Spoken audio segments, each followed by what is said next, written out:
Welcome to My Hometown, the program that explores clubs, organizations, businesses, and issues across Nassau and Suffolk counties and sheds light on the different towns that are making a difference. Hello and welcome to My Hometown. I'm Bill Horan. You know the saying, it's 5 o'clock somewhere. Let's pretend it's 5 o'clock right now by introducing you to Merrick's first and only craft beer and craft bourbon bar.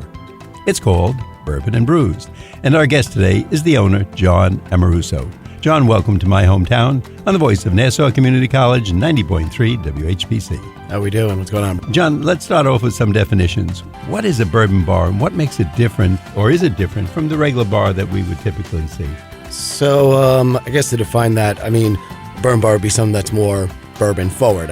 Most bars have bourbon whiskeys, but I think it's usually when it gets over a certain point when you have your inventory is primarily bourbon, so we have about 100 bourbons. So when you look at it that way, we're a bourbon bar compared to just a regular bar that would have, your standard maybe 10, 15 choices between whiskeys and bourbons. We're bourbon forward. Most of our cocktails are bourbon forward. So I guess that would be the difference between just a bar and what would be a bourbon bar or vodka bar or whiskey bar. A tequila bar. Something like that, you know what I mean? So I guess to use the food analogy, it's like the person who really likes chocolate ice cream. If there was one location that really specialized, as there are sometimes, all things chocolate, Hershey bars, all that stuff. Yeah. This is for the bourbon. Yeah, like it'd be like an Italian rrestaurant serving there. We're a pasta restaurant. We're primarily pasta. They have other Italian dishes, but you're an Italian restaurant. You wouldn't be, a Portuguese restaurant with Italian food. I get it. Now, just tell us about your journey. How did you get into something like this? So it was very kind of up and down. This has been in my blood since I was a kid. My parents owned a bar when I was a kid. My grandfather owned a couple of bars in Brooklyn. And it's just one of those things that customer service and being a host has always just kind of been with me. My mom did catering growing up. I did it since I was 13 years old. I remember filling up hotel pans and working with her in these little private parties. And it's just something that my friends actually growing up started doing it. And, it was good money. It was fun. And when you're 21, 22, what's more fun than having drinks with your friends and making money? It can't get any better than that. Exactly. And, between those couple of experiences, I think that just kind of threw me into the world. And it was one of those things that I didn't realize how passionate I would become about it. But it was... it just kind of grew on me real quick. So now, in those days, you were a bar worker, though. Yes. Okay, so now you're a bar owner. Yeah. You're the boss. Yeah, a little different. Now, that's I'm honestly, and you're laughing, and we're both laughing, but that's really a different world, isn't it? Oh, yeah, 100%. I've had the fortune of working for some of the best owners in the world and some of the worst owners in the world when it comes to the bar industry. And it's one of those things as a bartender, I tell this to my employees, you're actually kind of your own small business owner because everything that you sell, you're making a commission off of. You're making money off of. So that's the way I was always raised in the bar industry. So for me, not that they're the exact same thing, being a bar owner and a bar employee, but I think the principles are the same because if you're doing well, your employees are doing well. If your employees are doing well, you're doing well. So I think it's, for me, at least as a bar owner, I look at it as it's a team effort and less than just like, I own it, this is my thing, you guys just work for me. For me, it's everybody working together. And the difference between bar owner and bartender is, I guess, who runs the financials at the end of the day. That's, in my opinion. You're responsible. So yeah. Where before you might want to sneak out and have a smoke or see your girlfriend in the backyard or something. Which is very, very often. Okay. Well, we're not going to get in trouble and we won't get you or your girlfriend or your wife in trouble. The cigarettes thing. No wife. Okay. But that really is different because as the boss, you're ultimately responsible if something small happens or something important. It might be of course. Just someone says this drink doesn't taste right. Okay, you make another one. Yeah. Or someone falls or trips or maybe has an adverse reaction. Tell us some of the things you've learned since transitioning, going from employee to employer. Well, I think one of the big things I learned was how important it is for an owner or somebody in the position of responsibility to do right by their staff because bartending and bars are very customer forward. It's very much about the experience. And it's kind of like almost like a marriage. They say like happy wife is a happy life. Happy employees make a happy bar. And been in my experience that I've worked at places that have kind of toxic workplaces or just the staff doesn't really want to be there. They're just guns for hire. They're just there to make money and leave. And those kind of cultures they don't last long. The bar itself doesn't last long. The quality of service goes down. The quality of the product goes down. Consistency isn't there. And between all those things, I think it's so important that, that the bar staff feels respected, that your employees feel respected. And as someone who's been a worker my whole life, it's not like all of a sudden I woke up one day and I was like, I have the power, I can do what I want. And some people are like that. Some people open bars because they want somewhere to drink. They want to tell people what to do. They want to do whatever. I did it because I wanted to make people happy, whether it was my employees or whether it was the guests. I think that's very, very integral and important when it comes to the bar industry and what the history of bars have been forever, which is a place for the community to come together, feel safe, feel comfortable, and have that space to express themselves and be seen and see other people. And, that like I said, that kind of culture comes from top down, where if the employees aren't happy, your guests aren't happy. You know what I'm thinking of when you said that? And what just like shot into my mind, the theme song and everything was Cheers. Oh, yeah, exactly. I mean, they made me happy. I don't know how many years it was on. I watched it continually. Oh, yeah. I remember that Sam and Frasier and Nick at Night. I would watch it every night before. I would be late to middle school because I was up till 6 in the morning watching it on repeat on TV Land. We won't tell your teachers. That was just an accident. He really wasn't watching that show late at night. He didn't feel well, so he had to come in late. Yeah. So everything has been reapproved. And when you were talking about your family background, though, I really started thinking of it as another. I didn't think of Cheers at the time, but you having this history, it seems like would actually almost make a good background for a show. No, seriously, a family. And I'm just wondering, when it came to you to take over and get into the business, did they always want you to be a priest or a college professor or an accountant, or were they very happy that you moved into the business? So my parents I got lucky. They kind of were very supportive of whatever I did. I went to college for political science. I actually went to college here. I was here for 2 years. And I wanted to do politics. Thank God I didn't. Because especially with the way things are now, no, I would never do that again. But they really were supportive of whatever I wanted to do. Actually, when I took over the bar, they freaked out. They were like, are you crazy? Like, you bought that bar? Really, you don't know what you're doing, what's going on, this, and that. They were still supportive of it, but they were like, I hope you know what you're doing, because the bar industry is really rough. It's hard. When they owned a bar, they had 2 young kids. They were married, 2 young kids, and they also had 2 side businesses. So it was like, for them, it was a pain in the ass. They had other responsibilities, and raising a family in that environment probably isn't best. I was a single 28-year-old guy. They're like, you're going to do hopefully better than we did. And I'd like to think, it definitely went better. I mean, they owned the bar for 8 years, but my mom still does the catering. My dad does a construction business. But like I said, even with their reservations about it, they were still supportive and they still helped me out. And the bar wouldn't be where it is today without their support and what they did to get me on the ground running and everything. Were they fighting you, telling you should be a political scientist or go back and get a dental degree or something? See, no, they, like I said, when it came to my parents, they were always very supportive of whatever I did. They were like, listen, as long as it makes you happy, money comes next. If it's making you happy and you do it, good for you. And I don't think they ever imagined that I would own a bar like they did, because when I grew up, I hated it. I remember being a kid, coming home 7 years old, waiting for my mom to get done bartending, sitting there like pulling our sleeve. Mom, can we go home? She's like, I don't clock out till 7. Sit down and draw on the placemats, whatever, right? So it was one of those things, like when I told them I bought the bar, they're like, you hated the bar. Like, I can imagine you buying one. And it was just one of those things where, as I got older and realized how important it is to the community and how much I enjoyed being at bars with my friends and seeing old faces, seeing new faces, meeting people, doing all those things.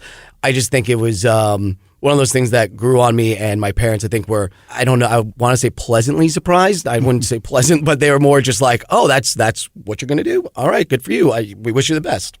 And, of course, the reasons that you're saying as a kid sitting there having to color in the bar or do some homework or something, yeah, it wasn't the bar business itself. It was just the restriction that if your parents were working there, they had to have you somewhere nearby. They wanted to keep an eye on you. The bar was the most local place, and maybe in the back room or the kitchen or wherever. Exactly. So because of, I guess, like any discipline or limitations that's put on us, we don't particularly care for it. But, that doesn't mean the business itself is bad. Yeah. And you seem that you really enjoy this. So I love it. But, yeah, no, when you're 7 years old, you don't care. Like, I want to go play with my friends in the field, and, I'm waiting for mom to get off work and, whatever it is. So, yeah, like I said, it wasn't necessarily that I didn't like the bar industry per se as a child, but it was just more I had other interests when I was growing up. You know what I mean? You're listening to My Hometown on the voice of Nassau Community College, 90.3 WHPC. I'm Bill Horan. You're learning all about Merrick's first and only craft beer and craft bourbon bar. It's called Bourbon and Brews. And our guest today is the owner, John Amaruso. John, it was funny when you mentioned that you were a political science major, because I don't know if this is a frequent story that you hear or just urban legend, but I think I asked somebody once, like, if you don't become a politician, which is difficult, you have to be elected, you have to have contacts, what do political scientists do? And the story was most of them are bartenders. Yeah. And so I'm wondering, have you found that to be actually true? Yes. Unfortunately, that degree it's tough to get a job in. It's one of those things where so what I actually wanted to do is I wanted to be a post-conflict reconstructionist, and I wanted to work for the United Nations, which isn't something you just kind of go do. You can't just send a resume in and say, I'm here, hire me? No, unfortunately, it doesn't work like that. That's like, you're getting your master's, a doctorate, and you might as well run for Congress. It's a lot of butt kissing. It's a lot of who you know, where you know them, and blah, blah. And it's a lot of, you're working your way up that political ladder, which I just didn't fit in that box. That's just not me. There's a lot of people that majored in that field that don't do it, because it's a very interesting hobby. It's something that I still enjoy. I read the news every day. It's something that I love learning and knowing about. But when you got to when it comes to work, you want to do what you love, and at the end of the day, I didn't love it, and that's the difference of why I strayed from that field. And I feel like a lot of people do, because you got to really like politics to do well in it. And there's not a lot to love right now. So one of the things I've seen with you, and I have to say many of our previous guests, I think the two go together. You seem to really enjoy what you're doing. I mean, you're very happy talking here. Yeah. It seems like you're not the person that says, I have to go to work. You say, I get to go to work. Yeah. And you enjoy going in, meeting the people, dealing with them, working with them. What skills do you have that you would say transferred very easily to this and making you successful? So, like I said, doing the political science and all that, a lot of it is communication and how we talk to people, and bringing people together and bringing people to a common idea. So I think bars, in that sense, bringing everybody into a common experience, bringing everybody together and organizing events and organizing things. I think my political science background definitely aided in that. Other than that, I was always very into writing. I was always very into art and like creating. So for that, it was expressing myself. And whether it was the way I set up the one wall in the bar, the way I do my cocktail menu, the way I do the food menu, it all translated from my desire to express myself and the things that I love. I'm a huge Twilight Zone fan. So a lot of the stuff in the bar is Twilight Zone themed. So we have like a Twilight Zone cocktail, Twilight Zone burger. We have Twilight Zone playing on TV 24 hours a day. On the biggest TV in the place, plays Twilight Zone 24 hours a day. And it's just one of those things where those kind of passions and things that I loved, like sci-fi and writing and all that stuff, I try to incorporate it into my cocktails, into the experiences, into the parties that we throw, all the events and things. So I think between political science and my interest in writing and music and creativity and all that, I think that's also very important for a lot of bars, because a lot of bars don't, and I'm not knocking bars, but a lot of bars don't have like a personality. It's kind of like a boilerplate. It's a bar, boilerplate bar. Yeah, it's like, here's, we got our 10 beers and we have good food and there's a funny sign on the wall. Like my bar, I like to think, has a personality. It has a spirit. It's a reflection of a lot of things that I love, and it's a reflection of what the community loves. And I think that's important when you're trying to build a successful bar, especially one that caters to a local community of regulars that are going to come in and want that experience. When you set the bar up, how did you come up with the concept of Bourbon and Brews? And I'm just thinking with your fascination with the Twilight Zone, that seems almost like a good name in itself for a bar. Yeah. Because you're coming in probably 5 o'clock, 6 o'clock, 7 o'clock, maybe later. And that is like a Twilight Zone. You're getting away from the real world. You're enjoying your friends in there, et cetera. So how did you come up with the Bourbon and Brews? Well, real quick to backtrack on like what you just said, I think that's another big part of the bar industry, is that when you go into that bar, there shouldn't be a world outside that bar. It should be your worries from your day are stripped away. So in a lot of ways, you are walking into, in my opinion, an alternate universe, the right type of bar. You don't want to worry about what your friend did this week or what you did at work or how work is going, whatever. You walk into a bar, you're in that bar, you're living in that moment. And I think that's very important for a bar to exude or give to people, give them that space. That being said, to go back to Bourbon Brews, it's weird. It sounds like it'd be very complicated, but it was very quick how I kind of came up with the name. I'll never forget, it was me and my dad were out to dinner and we were talking about me getting this bar, and he was like, well, what are you going to call it? And it was like, I was like, well, he's like, well, what do you like? And I was like, I like bourbon. And I was like, and I also like beer. And I was like, bourbon and beer. And like, it was like, and I was like, but bourbon and beer sounds kind of, and I was like, that doesn't really ring off the tongue well. I was like, Brews. I was like, that's a little more classy. It's a little nicer. It's not like bourbon and Budweiser's, it's like we're going to do something a little more nice craft beer. So Bourbon Brews just kind of fell off the tongue like real quick. And I was like, B&B was a nice little acronym that I had. And between, it just came very simply, honestly. That's true. It does. It's easy to remember. It falls off your tongue, and the brew does sound better than beer. So everything you're saying, and it tells you exactly what's there. You know what I mean? You don't have to guess. It's not like Lily's on the corner. What do they serve? It's bourbon and brews. You're going to get bourbon, and you're going to get some beers. Now you have food too, though. Yes. Yeah. And one thing that got me, is it just a fun name, or is there something special about the Twilight Zone burger? So it's called the Rod Serling burger, and for me, it was we throw onion rings on the burger. So for me, it's like kind of has that like spiral look going on with like the and that's the way Zone. I think that was part of the beginning of the show, wasn't it? Yes, they took you out into outer space. Yeah, the spinning the spinning spiral and going through space and all that. So the burger itself, to me, kind of almost looks like the Twilight Zone. So yeah, that's how we kind of, like I said, when I design the menu, I try to make things that exemplify what it is I'm doing. You know what I mean? The burger and the brew, that's almost like peanut butter and jelly. I mean, if you're going to have a beer, brew, if you've got those burgers and the onion rings, if they're good ones on it, oh my gosh, why would anybody go anywhere else? Exactly. And so you could have brought us a few today to try. That would have been, I was running a little late today, otherwise. I'm only kidding. No, I got you. You're making me hungry, which is a good thing. I'll probably follow you out and we'll go to your place and start to open it for the day. Let's do it. How did the pandemic, if it did it affect you? Now, you opened around 2019, am I right? Yeah, so we opened August 2019. So it was, the way I always explain to people, it was kind of a blessing and a curse. So obviously it was very scary because, I was only open maybe 4 or 5 months, and I took out all these loans. I did all this work. It took me a year to build the place, and I'm open for 5 months, and then all of a sudden everybody has to leave and there's no one there. And it's like, that's my only business, is I don't know what else to do. And I remember that night kind of really like just being like, where do I go? What am I doing here? I'm by myself. I'm the only guy who owns this place. This is all on me. I have X amount of money out there. I could just default and be in financial bankruptcy.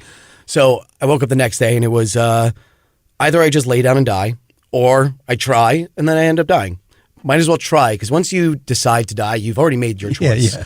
At least I have an option. The option is to try. So I went into overdrive and I overhauled that whole kitchen. So when we opened, I was very bar forward. We had a burger, a wrap, and some wings. Nothing crazy. It wasn't a lot of people. It's almost weird, like almost as if this is like ages ago. But a lot of people remember before the pandemic, the food wasn't as central to a lot of bars. I mean, that was getting popular, but since the pandemic, it's like if you don't have good food at your bar, you're not a good bar. You have to have some kind of dish, something that people are coming there for. If you're just doing wings and beers, you're just a dive bar mostly. Mm-hmm. So overhauling that kitchen, doing more organic stuff, making really doing like handmade crafted stuff, really changed everything. And we upped the delivery service. I was in there myself for a month by myself doing the deliveries, answering the phones, running food orders, all that stuff. And then eventually I had my staff slowly come back as the pandemic kind of waned. But yeah, long story short, I think it was actually one of the best things for our business because it introduced people to our kitchen. It gave us a platform to really show ourselves in the community because there's no one else willing to be open. And we were the only place that was like, we're still here, come get some burgers. And people were hungry and they had nothing else to do. So people just sat there for 2 hours waiting for burgers online. And in the end, we were doing the fundraisers and all that stuff during the pandemic, which was huge as well for the community and the surrounding businesses. And I think it was great overall for the business and getting our name out there and getting people familiar with our kitchen and getting people that didn't know anything about us to come in and try. I think that's great. And probably you learned things about the business that you would not have, or it would have taken years to learn how the chef was doing this, how this was doing it, how important maybe somewhat seemingly minor things were. how important that is, like the good meat in the burger, preparing it properly, having it at a certain temperature, getting it to the people at the right time. So, 100%. It'll probably be something you can look back fondly, but hated it, of course, when you were going through it. It certainly jump-started a crash course in what to do in a bar industry in an emergency. You know what I mean? Or John, just what to do generally. John, once again, I want our audience to know that you're listening to My Hometown on the voice of Nassau Community College, 90.3 WHPC. I'm Bill Horan, and today you're learning about Merrick's first and only craft beer and craft bourbon bar. It's called Bourbon and Brews. And our guest today is the owner, John Amaruso. John, a question I had, and I'm thinking of it, and of course you got me started before thinking of Cheers. We all know the characters on Cheers, Carla, Norm, our favorite, and his name escapes me, the mailman that we all, he would always get into these stupid arguments with people. Cliff. Yeah. Cliff Clavin, thank you.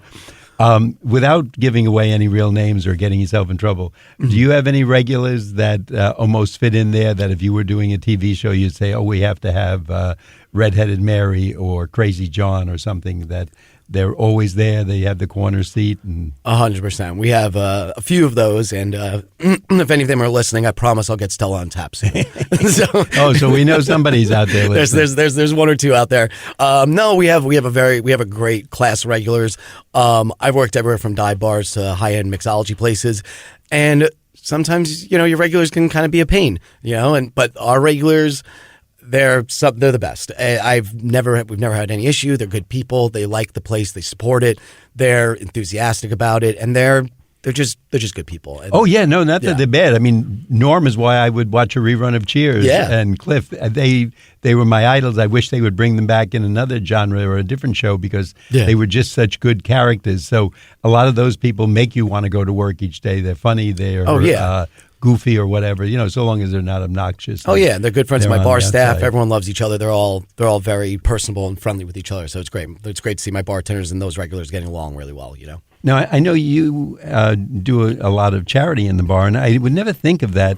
And I think you even have a comedy night or something like that. So tell us about that, because I don't associate that with the bar. I just would never think of that. So when the pandemic was happening, it was all over the news how many places were struggling. And I was fortunate enough to not just be open, but doing well relative to what's going on. I wasn't making enough to pay the rent, but I was making enough to survive and pay people to be there. And that in those times was more than most people had. And I looked at that, I looked at when my bar was opening, how many people helped me and how many people sacrificed their time, helped me out, did so many different things that they didn't have to do to get my place running. And even beyond that, the people came into my bar and bought my food when it wasn't that good. You know what I mean? And when the experience wasn't that great, but kept coming back just because they wanted to support a local guy who owns the local bar and all that stuff. So between all of those things, I felt very blessed and I felt very grateful. So the only logical thing in my heart was to give back in some way or some form. So when we were doing during the pandemic, we were doing 10% to 20% fundraisers on Saturdays. Now, from a business perspective, it's a win-win for everybody, because not only am I giving back to certain organizations or communities, those communities are now learning about me and they're coming in, they're trying my food, and then they're trying my food, they might come back again.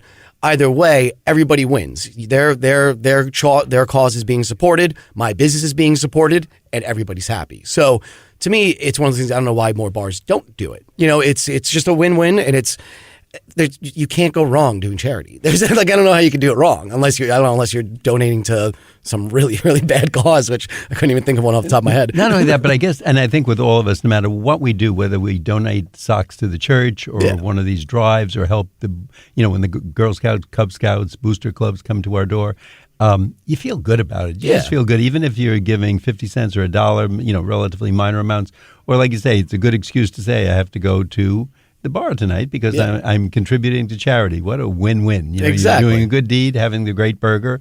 That Twilight burger, now that's going to stay in my mind. I'm going to have to visit your place because you've put it there. You've done such a good job. Looking back, is there something you wish you had done differently in setting things up? I wish I had a bigger bar. That's a good problem. It's not a bad problem to have. We're 1,200 square feet. We got really lucky with the pandemic where we were able to expand doing the outside. We have like outdoor tables, which wasn't there when we first opened. So that has been really helpful. Aside from that, I think that would really be like having a bigger bar.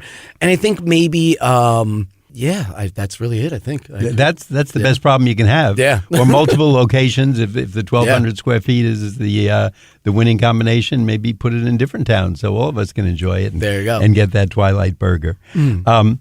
When you talked about the ambience of the bar, did that create itself, or was that something, Twilight Zone? I'm sure there's a certain type of music, if music plays in there, that you kind of lead to, your patrons like. Did that create itself, or did you design it and say, this is going to be cowboy western music or cowboy western night? So there definitely was a design to it. I look at it this way. When I built that bar, I tried building the bar that I wanted to go to. It was the bar that I would seek out and be at. And I've worked at so many places, like I said, some of the best places, some of the worst places. And I tried to emulate some of their styles, the things that I loved about them, the wood, the brick, the very moody feel. And I've always been very big into music. I was a metalhead growing up. I had long hair down to my nipples and freaking played drums in a metal band. I was into all the rock and emo stuff. So for me, that was another big thing, was creating the environment where that kind of music can play, and it's not out of character, and it's very, but it's accessible for everybody. So the playlist that we play at the bar is very eclectic. It goes from everywhere from Jimi Hendrix to Metallica, and then it's goes from Taking Back Sunday to some acoustic Creedence Clearwater. What the hell am I even saying? So like I said, I think the music is very important to the ambiance, and I think it was designed in a way that people can enjoy the music and enjoy the environment as well. So it's that's the way. And before we wrap up, the most important thing, tell us the exact location of your bar. We're in Merrick, North Merrick. So if anybody knows where Camp Avenue Elementary School is, we're 2 blocks from there. It's 361 Merrick Avenue, right by the Dunkin' Donuts, right. We're on the Ave. There we go. You can always find the Dunkin' Donuts. Yeah. And what is it the Twilight Burger we should try, or is there something else we should go for? It's called the Rod Serling. Rod Serling. I'm sorry, Rod Serling Burger. Rod Serling Burger, and our grilled cheeses are exceptional. That would be two things. Oh, I'm definitely going to be a patron, so you'll see me in there. Let's do it. John, thanks so much. We want our audience to know that we've been talking to John Amaruso. He's the owner of Bourbon and Brews in Merrick. John, we appreciate you taking time to speak with us and want to wish you good luck with your business. It was an absolute pleasure. Thank you very much. I'm Bill Horan. Thanks for listening to this week's special edition of My Hometown. We like to get your feedback on My Hometown. Send your comments to WHPC@ncc.edu. Nassau Community College, where success starts and continues. Till next time, this is Bill St. James. And remember, there's no town like your hometown.